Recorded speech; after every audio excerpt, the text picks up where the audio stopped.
Hey everybody, in this video I'll be going over Learning Target 25, which is about using integrals to calculate the areas between curves.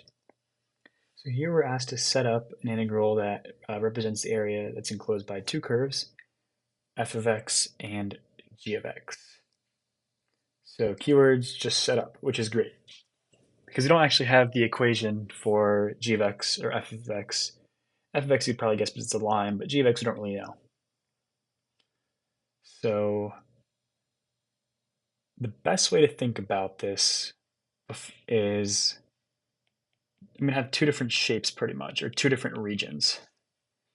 The reason I'm going to represent two different regions is because from -1 to 1, the g of x function is on top. So if we were to calculate the area, specifically this, it'd be something like g of x minus f of x. But from 1 to 3, f of x is on top. It'd be something like f of x minus g of x. So I have to keep that there, but the reason we can't just do one big integral to have it all is because the function that's on top switches halfway through. So we need two integrals. There's these two regions. So let's jump into it. Looking at our first region, we're going from x equals 1, or x equals -1 to x equals 1. So those are integral bounds. And inside that, we need to calculate the area. A good way to think about this is like infinitesimally small little rectangles. And each rectangle has an infinitesimally small width, but its height is just the difference between those functions. So I have an infinite amount of those. That's pretty much what an integral does, is it sums up infinitesimally small pieces. So my height, or my upper bound, be g of x.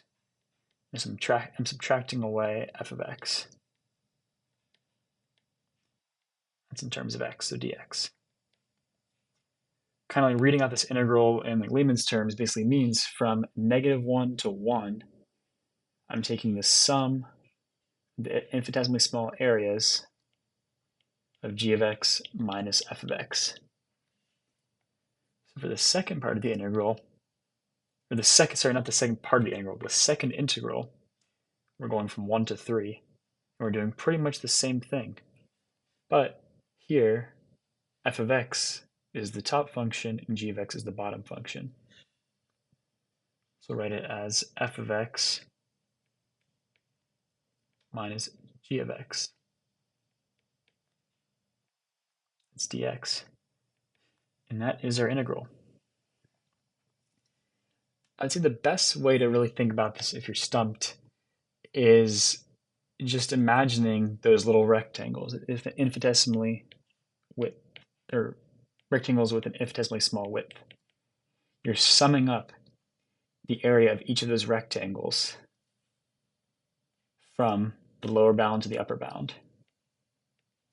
Where we have a top function, the top function g of x in the first case, f of x in the second case, and then lower function.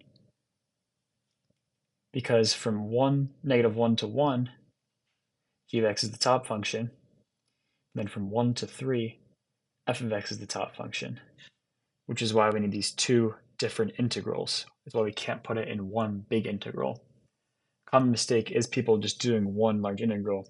That's not entirely true, because halfway through this bound, or the total bound of -1 to 3, the top function switches to the bottom function and vice versa. Yeah, I hope this helps. I mean, visualization is key here. You'll get different shapes or different combinations of functions where you can't really memorize like this form, but the same principles hold true. A top function minus a bottom function.